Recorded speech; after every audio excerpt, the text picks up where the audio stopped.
Hello friends, कैसे हैं आप देखना शुरू कर चुके हैं एनपीएस नुइया वाली। आई एम वकील गोदारा। आज आपके सामने उपस्थित है अनदर टॉपिक लेके।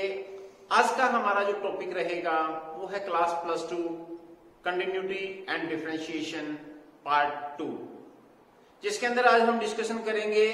कुछ पार्ट रहता था कंटिन्यूटी का और उसके बाद डिफरेंशिएशन हम स्टार्ट करेंगे कि डिफरेंशिएशन क्या होता है और कैसे रेट ऑफ चेंज होता है एक फंक्शंस का जो हमें दिया होता है। तो उससे पहले 4 या 5 सम हमारे कंटिन्यूटी के जो रहते थे, जो काफी इंपॉर्टेंट सम है, उनके ऊपर एक नजर डालेंगे।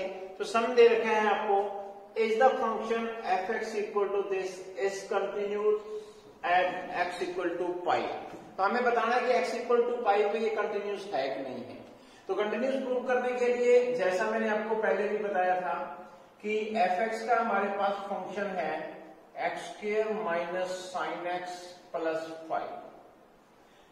लिमिट अप्लाई करेंगे x tend to pi, left hand limit x tend to pi किसमें चेंज हो जाएगा, s टेंड टू 0 और फंक्शन में क्या आ जाएगा pi minus h। Limit s tend to 0 pi minus h का whole square sine pi minus h plus 5। Limit h tend to 0 a square plus b square minus 2ab। Identity का use करेंगे।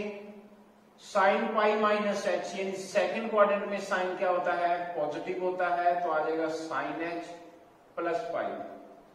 0 apply कीजिए, ये 0 और sign 0 होता है, यानी क्या बचा आपके पास पाई स्क्वायर प्लस 5। ये था आपका left hand limit. Right hand limit में क्या आएगा, limit x tend to pi positive f(x), limit s tend to 0 pi plus h, limit s tend to 0 pi plus h का होल स्क्वायर, क्योंकि x की जगह अप्लाई करेंगे, minus sine pi plus h plus 5। Limit h tend to 0 a square plus b square plus 2ab। Sine pi plus h कौन सा quadrant आ जाता है, थर्ड क्वाड्रेंट, और थर्ड क्वाड्रेंट में साइन क्या होता है, नेगेटिव। तो negative positive sine h plus क्या आ जाएगा 5।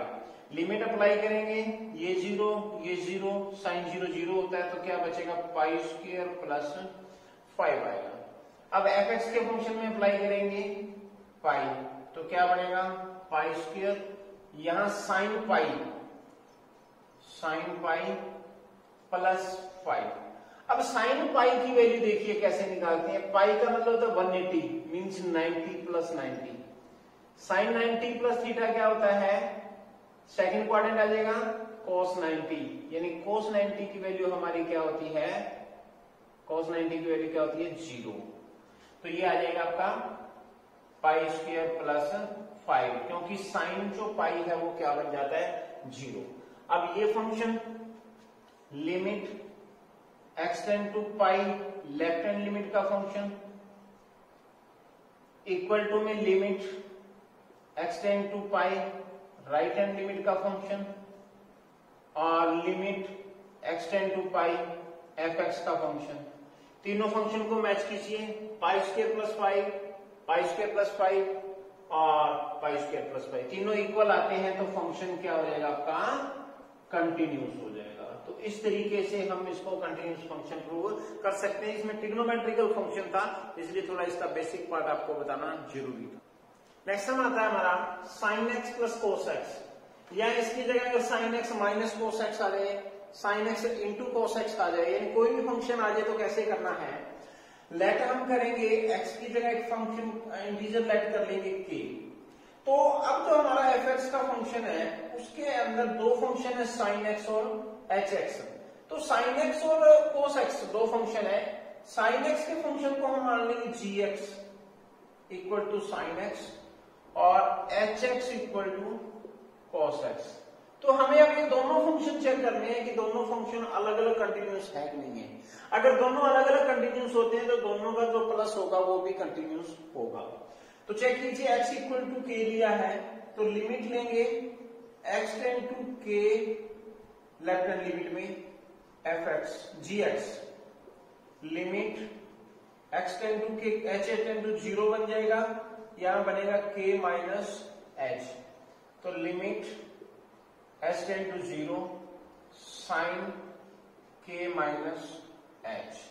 अब इसकी जगह हम h की जगह 0 अप्लाई डायरेक्ट नहीं कर सकते, हमें इसका फॉर्मूला अप्लाई करना पड़ेगा। फॉर्मूला क्या होता है, limit h tend to 0 sine a cos b minus cos a और साइन b। अब लिमिट अप्लाई करनी है, लिमिट अप्लाई करेंगे, कोस 0 जो होता है वो 1 होता है, तो क्या आ जाएगा साइन k, और साइन 0 होता है वो 0 होता है, तो ये फंक्शन 0 बन जाएगा, यानी लेफ्ट हैंड लिमिट हमारी क्या आई है sine k। Right hand limit देखिए, limit x tend to k positive sine fx limit h tend to 0 function में क्या आ जाएगा k प्लस h, यानी limit h tend to 0 sine x की जगह क्या लिखेंगे k प्लस h लिखेंगे। तो इसका भी फॉर्मूला अप्लाई कीजिए जो हमने प्लस 1 में किया था, a plus sine a plus b, sine a cos b plus cos a sine b।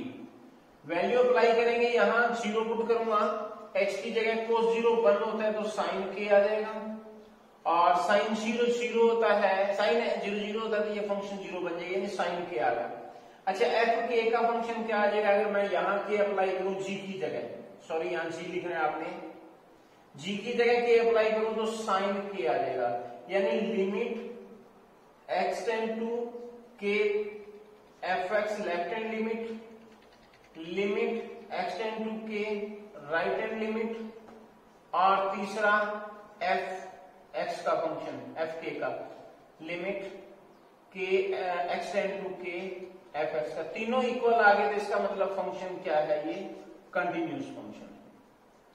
अब हम चेक करेंगे h equal to cos x को, सेम इसी मेथड से। Pause down the video.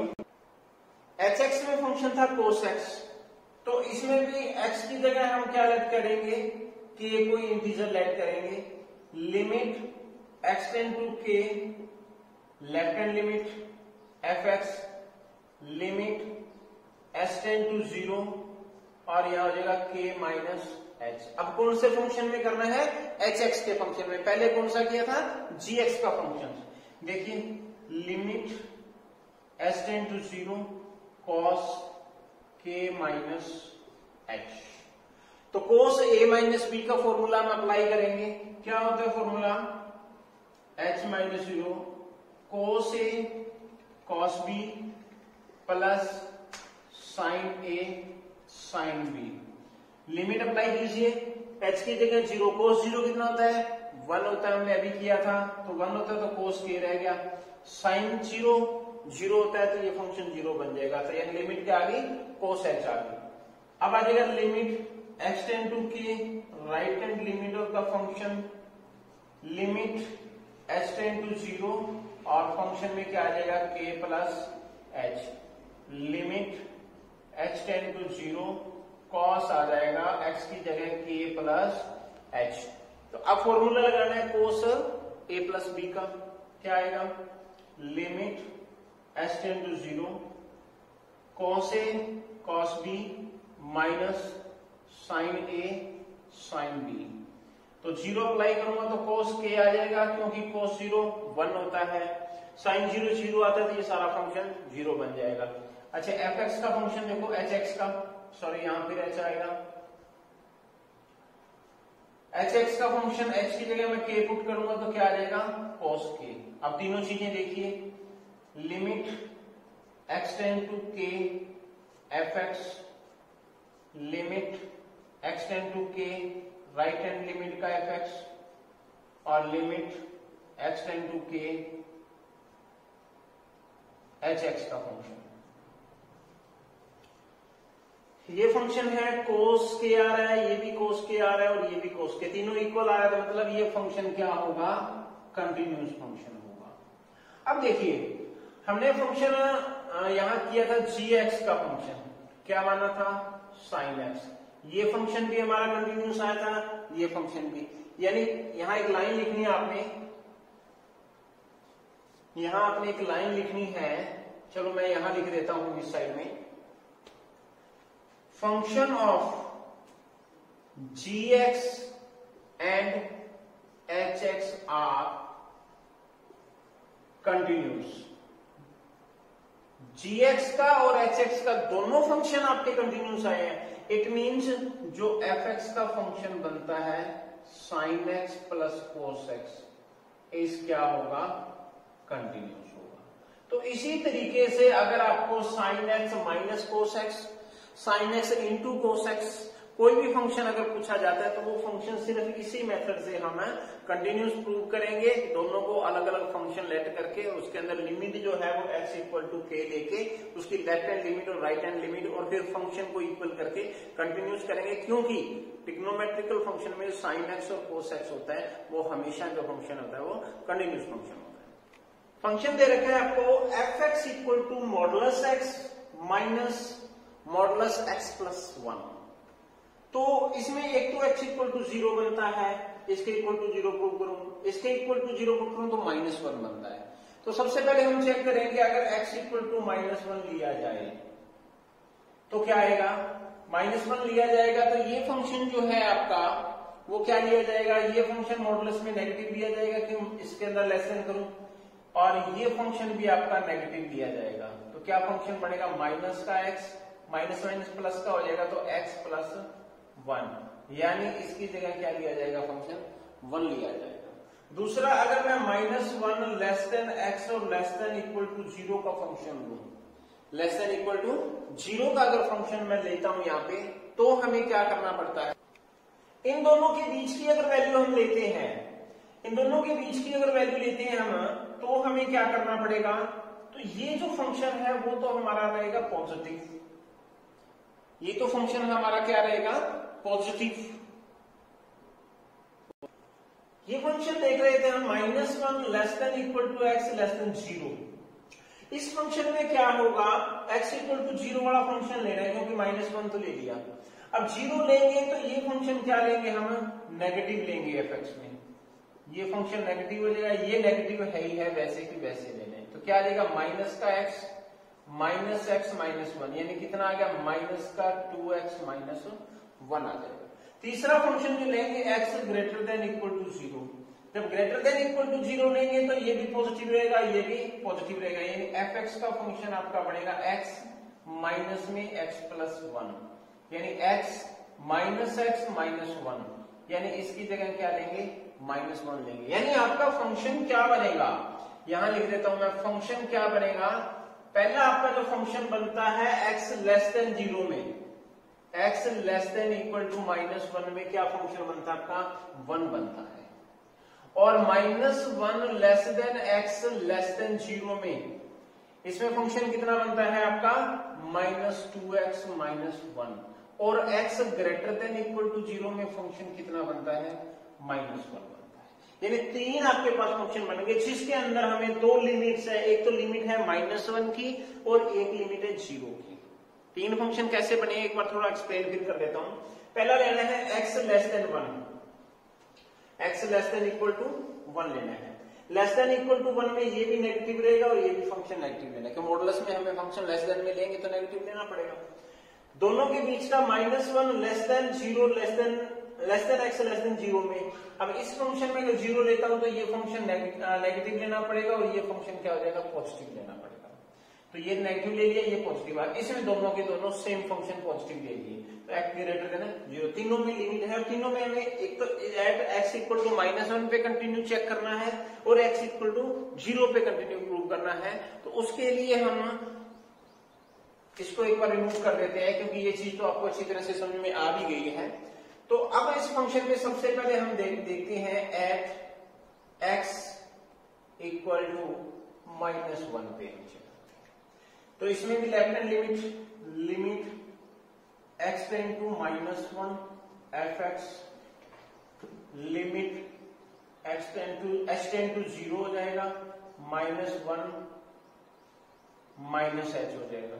तो लिमिट h टेंड टू 0 -1 इसमें रखना है।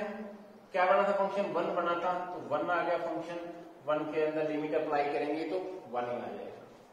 Limit x tend to -1 positive में fx limit h tend to 0 -1 plus h limit h tend to 0। Right hand limit कौन से में अप्लाई करनी है? -2x -1 में। तो -2 x की जगह क्या लिखना है? -1 प्लस h माइनस कितना है? 1 limit h tend to 0 2 -2h -1। तो ये अप्लाई 0 करेंगे तो कितना आ गया? 2 -1 1 आ गया। चेक कीजिए f -1 पे भी चेक कीजिए। -1 इस फंक्शन में पुट करूंगा, इस फंक्शन में, तो कितना आ रहा है? 1 आ रहा है। यानी आपका limit x tend to -1 fx limit x tend to -1 right hand limit x tend to -1 fx का तीनों पे वैल्यू क्या आ रही है? 1 1 1। तो इट इज कंटिन्यूस होगा। कहां पे कंटिन्यूस होगा? एट x इक्वल टू 1 पे होगा। अब हमें चेक करना है x इक्वल टू 0 पे चेक करना है। तो limit x tend to 0 left hand limit apply करेंगे, क्या आ जाएगा? fx limit x tend to 0 क्या चेंज हो जाएगी? h टेंड टू 0 फंक्शन में क्या आ जाएगा? 0 माइनस h। तो लिमिट h टेंड टू 0 किसमें अप्लाई करनी है? 0 में लेफ्ट हैंड लिमिट यहां बन रही है, तो क्या आ जाएगा? -2 इंटू में -h -1। तो क्या आ जाएगा? Limit h tend to 0 2h -1। ये 0 बनेगा तो कितना आ गया? -1। ये था आपका right hand limit. Left hand limit, right hand limit में देखिए x tend to 0 positive fx limit h tend to 0 f में आ जाएगा 0 प्लस h और limit h tend to 0 right hand limit में कितना दे रखा है? -1 यानी इक्वल टू क्या आ जाएगा? -1 आ जाएगा।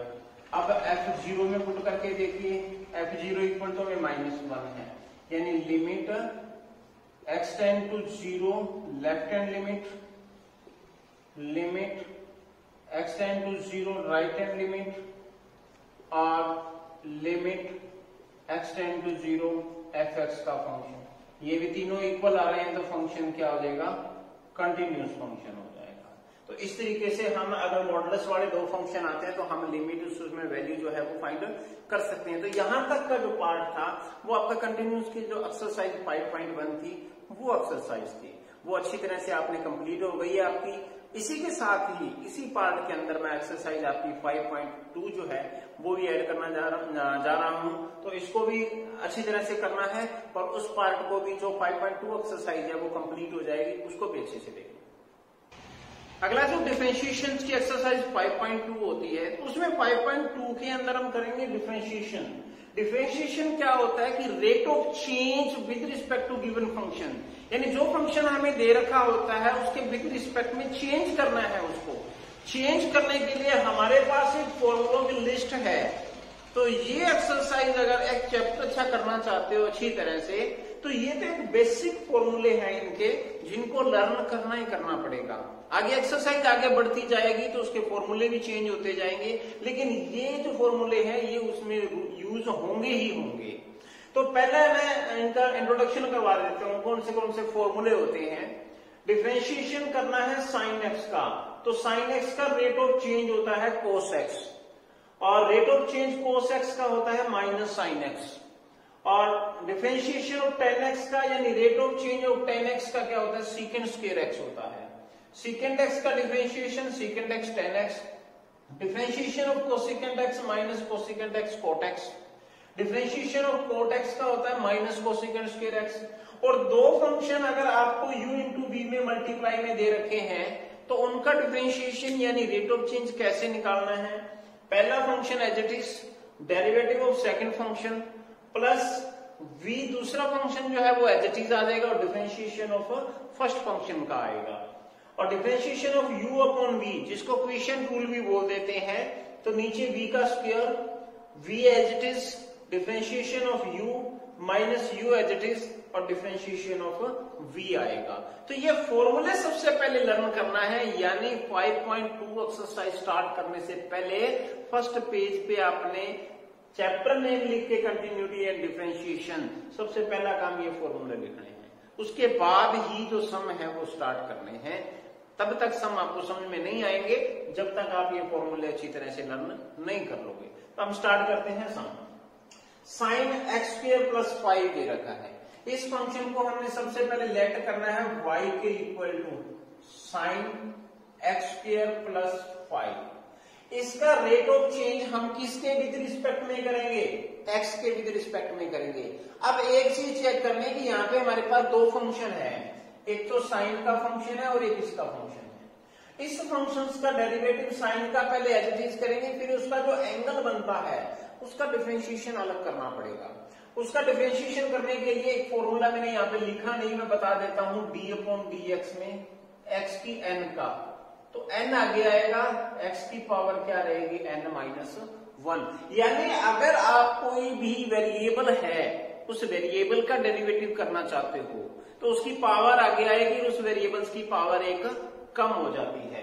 जैसे मैं छोटा सा एग्जांपल, अगर dx अपॉन x की 5 प्लस 3x प्लस 6 का लूं, ये y इक्वल टू फंक्शन मान लो, इसका विद रिस्पेक्ट टू x करेंगे dy अपॉन dx, इसकी पावर आगे आएगी 5, पावर रह जाएगी x की 4 और यहाँ पावर 1 है तो 1 माइनस 1 पावर 0 रह जाएगी, किसी की पावर 0 1 होता है।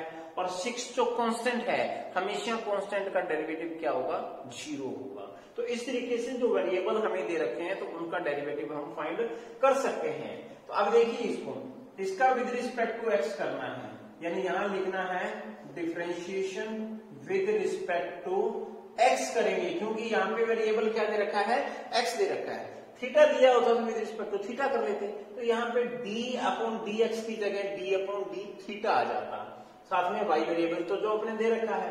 अच्छा, अब हमें पहले साइन का डेरिवेटिव करना है, तो साइन का डेरिवेटिव क्या बनता है? कोस, यानी कोस बनेगा, साथ में एंगल सेम आएगा, लेकिन दोबारा डेरिवेटिव हमें करना पड़ेगा किसका?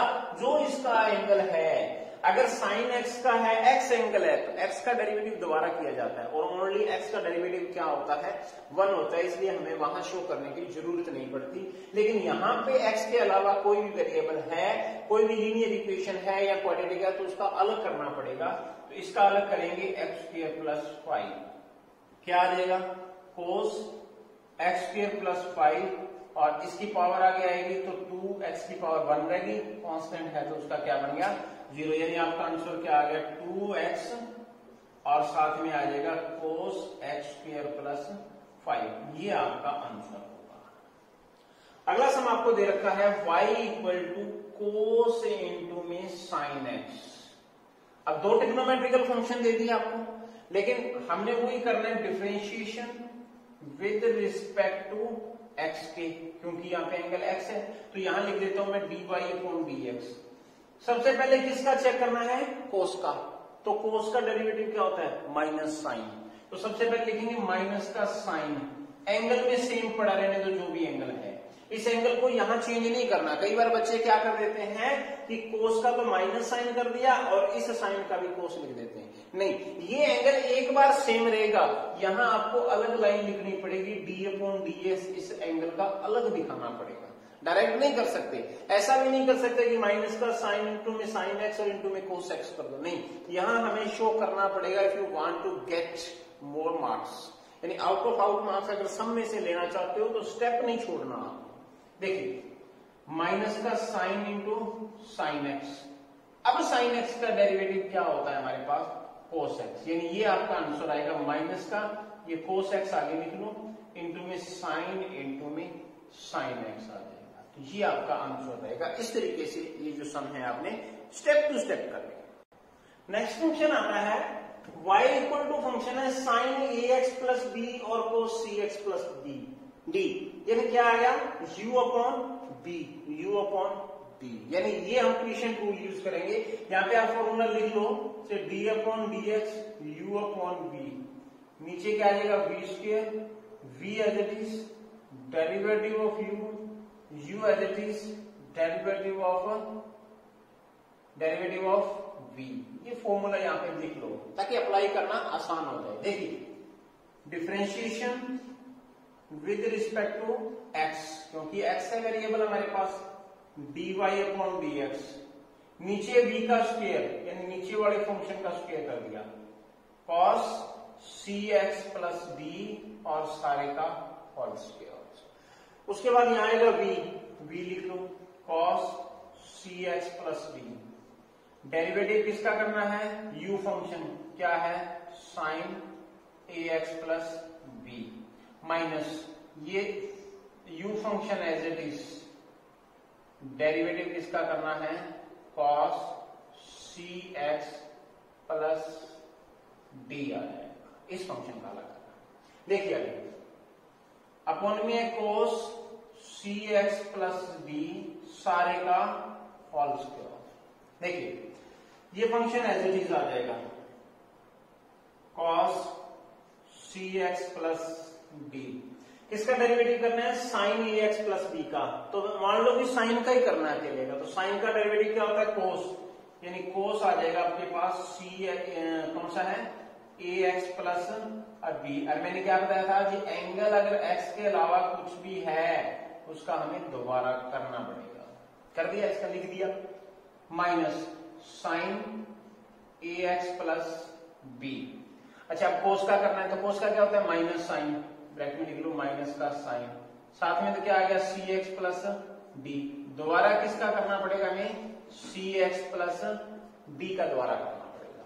तो देखिए फंक्शन आ गया कोस cx प्लस d और सारे का होल स्क्वायर, क्या आ गया cos cx plus d cos ax plus b। अब इस फंक्शन का दोबारा करेंगे तो x का क्या होता है 1 होता है, तो साथ में कांस्टेंट a है तो क्या आ गया a, b का 0, माइनस, अब ये माइनस यहाँ है, माइनस माइनस क्या होगा plus, sine ax plus b, और माइनस माइनस प्लस हो गया तो साइन क्या आ गया cx प्लस d, और साथ में इसका दोबारा करेंगे तो क्या आ जाएगा c आ जाएगा। ये था आपका डेरिवेटिव, यहाँ a आ गया, यहाँ पे c आ गया, इसलिए यहाँ पे हम फॉर्मूला अप्लाई नहीं कर सकते, cos a cos b plus sine a sine b apply नहीं कर सकते, क्योंकि यहाँ पे a दे रखा है, यहाँ पे c दे रखा है। अगर a या c नहीं होता तो हम यहाँ पे फॉर्मूला अप्लाई कर सकते थे, और अदरवाइज नहीं किया तो ये इतना इतना आपका क्या है कंप्लीट आंसर होगा। इस तरीके से u अपॉन b का फॉर्मूला अप्लाई करके, जिसको क्वेश्चन रूल बोलते हैं, आप कर सकते हैं। नेक्स्ट सम आता है आपका y इक्वल टू आपके पास फंक्शन है सीकेंट, ब्रैकेट में है 10 रूट x। अब देखो अब आपके पास यहाँ 3 फंक्शन बन गए, अब पहले फंक्शन काउंट कर लिया करो, टेंशन फ्री हो जाओगे। एक सीकेंट है, एक 10 है, एक रूट x है, मतलब पहले इसका करना पड़ेगा, फिर इसका करना पड़ेगा, फिर इसका करना पड़ेगा, क्योंकि यहाँ x होता तो इसका द्वारा करने की जरूरत नहीं थी। अब करना पड़ेगा, देखिए कैसे dy अपॉन dx। अच्छा अब सीकेंट का देख लीजिए क्या होता है, सीकेंट का सीकेंट x 10x होता है, यानी सीकेंट x की जगह ये फंक्शन है, 10x x की जगह यही फंक्शन है, यानी x की जगह तो इस x की जगह में जो फंक्शन होता है वो एज इट इज लिखना है, उसके बाद करना है किसका जो एंगल है 10 रूट x। देखिए क्या बना, सीकेंट एंगल 10 एंगल। अब देखिए 10x का देखना है, 10 का क्या होता है सीकेंट स्क्वायर x होता है, तो सीकेंट स्क्वायर x की जगह क्या है रूट x है, तो इसलिए दोबारा किसका करना पड़ेगा हमें रूट x का करना पड़ेगा, यानी रूट x का मतलब पावर कितनी होती है 1/2 होती है। एक शॉर्ट ट्रिक बताऊंगा इसकी मैं, secant 10 root x 10 10 root x, second square root x. अब देखो बेसिक पार्ट में अगर आपको यहां बताऊं डेरिवेटिव ऑफ एक्स की पावर 1/2 का करना है तो 1/2 आगे आएगा, पावर एक कम होगी यानी 1/2 में से -1 होगी, यानी 1/2 एक्स की पावर 1 माइनस करूंगा तो -1/2 होगी, यानी ये नीचे आगे क्या हो जाएगा फिर एक्स की 1/2 यानी 1 आगे दोबारा रूट एक्स हो जाएगा। तो इसलिए जिस फंक्शन का रूट दे रखा हो, जिस फंक्शन का रूट दे रखा हो आपने क्या करना है 1 के अपॉन में 2 एज इट इज रूट लिखना है, 1 के अपॉन में 2 as it is root x लिखना है। और इसमें x के अलावा अगर कोई भी फंक्शन है, अगर यहाँ x स्क्वायर होता तो 1/2 रूट एक्स स्क्वायर होता तो उस x स्क्वायर का द्वारा करना पड़ता था, तो यहाँ x का द्वारा करने की जरूरत नहीं है क्योंकि हमें पता है कि उसका डेरिवेटिव कितना होता है 1 होता है। तो रूट वाला कोई फंक्शन होता है तो 1 के अपॉन में 2 लिख के पूरे का फंक्शन दोबारा डेरिवेटिव सिर्फ इस एंगल का द्वारा करना है। तो ये आपका डिफरेंशिएशन था किसका, सेकंड ब्रैकेट में 10 रूट एक्स का। नेक्स्ट सब में आता है कि आपके y इक्वल टू दे रखा है cos x की 3 और sin स्क्वायर x की 5 यानी u इंटू वी का अप्लाई करना पड़ेगा क्योंकि दो फंक्शन अगर मल्टीप्लाई में आते हैं 10x और sin x तो u इंटू वी का मेथड लगाना पड़ेगा, डिवाइड में आते हैं तो क्वेश्चन टूल लगाना पड़ेगा। चेक कीजिए यहां लिखना है differentiation with respect to x। देखो फॉर्मूला आप यहां लिख लो d upon d x u into v, u as it is derivative of b plus v as it is derivative of u आता है। देखिए v एज इट इज आ गया, डेरिवेटिव किसका करना है साइन स्क्वायर x की 5 का प्लस साइन स्क्वायर x की 5 एज इट इज डेरिवेटिव करना है cos x की 3 का, जरूर करेंगे।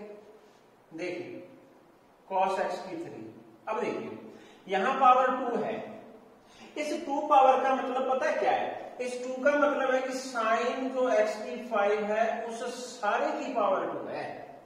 इस चीज को चेक करना है कि यहां तो साइन x की 3 है तो वो जो एंगल है उसकी पावर है, यहां पे क्या है साइन की पावर है, तो साइन की पावर का मतलब सारे की पावर 2 बन रही है। तो सारे की पावर 2 होता है तो हमने तो x की 5 इसका किया है तो 5 आगे आके x की पावर 4 रही है ना, तो इसका मतलब इसकी 2 पावर आगे आएगी सबसे पहले, तो फिर क्या बचेगा 2 आगे आने पे साइन x की पावर 5। यानी कि दो फंक्शन है, एक तो ये आगे आके इसकी पावर 1 रहेगी तो यहां दोबारा डेरिवेटिव हमें किसका करना पड़ेगा साइन x की पावर 5 का करना पड़ेगा। यानी जिसकी पावर दे रखी हो ट्रिग्नोमेट्रिकल फंक्शन की वो पावर आगे आएगी, पावर आ जाने के बाद उस पूरे फंक्शंस का ही हमें दोबारा डेरिवेटिव करना पड़ता है। ये चीज एक एक चीज आप नोट कर लेना क्योंकि डिफरेंशिएशन फंक्शन जो है डिफरेंशिएशन टॉपिक है वो इतना इजी टॉपिक नहीं है कि जो आप सोच रहे हो। मैं टाइम से पहले आपको करवा रहा हूं क्योंकि ये बहुत लेंथी टॉपिक है और एक एक स्टेप इसमें याद रखना चाहिए, एक एक स्टेप को समझने की कोशिश कीजिए ताकि आपको परेशानी ना हो। काफी लेंथी टॉपिक है और ये टॉपिक अकेला नहीं है, ये टॉपिक आपको एप्लीकेशन ऑफ डेरिवेटिव के साथ भी घूमेगा, इंटीग्रल जो आएगा उसके साथ भी घूमेगा, डिफरेंशियल इक्वेशन में भी आपको तंग करेगा, इसलिए एक एक स्टेप देख लेना ताकि बाद में आपको तंग ना होना पड़े। देखिए ये तो खत्म हो गया, प्लस साइन स्क्वायर एक्स की 5 एज इट इज है। अब देखो यहाँ पे कोस का स्क्वायर नहीं दे रखा तो हमें सिर्फ कोस का डेरिवेटिव चेक करना है। कोस का क्या होता है माइनस का साइन एक्स की 3, दोबारा किसका करना पड़ेगा हमें x की 3 का करना पड़ेगा क्योंकि एंगल जो है वो x के अलावा कुछ और है और कोस की पावर होती तो फिर इस पूरे कोस के साथ उसको लेके चलना पड़ता। देखिए 2 आगे ले लो, कोस x की 3 साइन x की 5। अब हमें साइन का चेक करना है, अकेला साइन रह गया तो साइन का क्या होता है कोस x की 5। अब डेरिवेटिव दोबारा किसका करना पड़ेगा कोस वाले एंगल का तो करना ही पड़ेगा ना, फंक्शन 3 आ गए, एक स्क्वायर वाला फंक्शन आ गया, एक साइन वाला आ गया और एक एक्स का एंगल आ गया। देखिए प्लस में अब ये माइनस आगे ले लो, साइन स्क्वायर एक्स की 5 इंटू में साइन एक्स की 3 अब इसका एंगल क्या हो जाएगा 3x स्क्वायर हो जाएगा। इस x का दोबारा करने की जरूरत नहीं है क्योंकि 1 होता है, इसलिए हमें करने की जरूरत नहीं पड़ती है। तो प्लस माइनस के साइन साथ के साथ पूरे कंसंट्रेशन के साथ रखना है आपने। देखिए 2 cos x की 3 sin x की 5 cos x की 5 और यहां 5 आगे क्या रहेगा x की पावर 4 रहेगा। माइनस में 3x स्क्वायर आगे लिख लो, माइनस आगे लिख लिया तो साइन स्क्वायर x की 5 और cos x की 3 आपका। अब इसमें से कॉमन लेने हैं तो आप देखो 5x की 4 है, 3x स्क्वायर है, तो क्या कॉमन आ रहा है, x स्क्वायर कॉमन आ रहा है। तो x स्क्वायर आप कॉमन भी ले सकते हैं सारे में से। जब इन दोनों में से कोई चीज कॉमन आती है ना तो कॉमन ले सकते हैं। तो 5 दूजा 10 रह गया, x की 4 में से 2 कॉमन आ गया, x स्क्वायर आ गया। यहाँ क्या आ जाएगा cos x की 3 sin x की 5 और साथ में cos x की 5। इधर से x स्क्वायर कॉमन आ गया तो 3 sin स्क्वायर x की 5 और cos x की 3। ये आपका आंसर बचेगा। तो इस तरीके से डिफरेंशिएशन कंसंट्रेशन के साथ करना है। नेक्स्ट फंक्शन आता है आपका y equal to 2 root cot x square. जैसा मैंने पहले समझाया था आपको, differentiation with respect to x dy upon dx। 2 constant है, पढ़ा रहने दो। किसका करना है, रूट का। मैंने बताया था आपको कि अगर रूट आ जाए तो सबसे पहला काम 1 अपॉन में 2 लिखो। दोबारा डेरिवेटिव किसका करना है, जो रूट के अंदर दे रखा है उस सारे का दोबारा करना है। यानी 1 अपॉन में 2 का पूरा फंक्शन दोबारा ऊपर किसका लिखना है, सिर्फ जो एंगल के इसे रूट के अंदर दे रखा है उस फंक्शन का करना है। अब इस 2 से तो ये 2 कैंसिल हो गया क्योंकि 2 हमें ऑलरेडी पहले दे रखा था। अब देखिए 1 के अपॉन में रूट कोट एक्स स्क्वायर दे रखा था। अब हमें इसका डेरिवेटिव देखना है तो इसमें क्या आता है, कोट का देखना है। कोट का डेरिवेटिव क्या होता है, माइनस का कोसिकेंट स्क्वायर एक्स होता है। तो माइनस का कोसिकेंट स्क्वायर एक्स की जगह क्या है, एक्स स्क्वायर है, तो दोबारा हमें किसका करना पड़ेगा, एंगल का दोबारा करना पड़ेगा। क्योंकि एक्स होता तो हमें नहीं करना पड़ता था, लेकिन एक्स स्क्वायर है। चेक कीजिए, माइनस इसका डेरिवेटिव करूंगा 2x आएगा, वो 2x आगे ले आऊंगा, cosecant square x square upon में रूट कॉट एक्स का स्क्वायर। ये आपका इसका डेरिवेटिव होगा। तो ये थी आज की हमारी एक्सरसाइज 5.2। उम्मीद करता हूं कि बहुत अच्छी तरह से समझ में आएगी। कम से कम 2 बार इस वीडियो को देखना। 5.2 एक्सरसाइज जहां से शुरू हुई है वहां से लेके एंड तक कम से कम 2 बार देखना, तब डेरिवेटिव समझ में आएगा। अगर इसी वीडियो को आपने 2 या 3 बार नहीं देखा ना तो आगे के पार्ट समझ में आना आपके लिए बहुत मुश्किल हो जाएगा। तो कम से कम ये 5.2 एक्सरसाइज स्पेशली 2 बार देखना कि किस तरीके से हमें डेरिवेटिव करना है। अगर इसको अच्छी तरह से समझेंगे तो आगे के सम आपको बहुत इजी लगने लगेंगे, लेकिन अगर इसको अच्छी तरह से ना देखा तो वो जो सम आएंगे आगे के वो बहुत मुश्किल आपको लगेंगे। तो आपने एनपीएस नुइया वाली जो पेज है यूट्यूब चैनल पे उसको देखा, या उसको आपने अगर सब्सक्राइब नहीं किया तो उसको सब्सक्राइब कीजिए, या हमारा फेसबुक पेज वकील गोदारा के नाम से या एनपीएस नुइया वाले के नाम से है तो उसको भी आप लाइक कीजिए ताकि हर अपडेट आप तक पहुंच सके। उनको चेक करते रहिए। तो आपने वकील गोदारा को सुना, इसके लिए आपका बहुत बहुत धन्यवाद।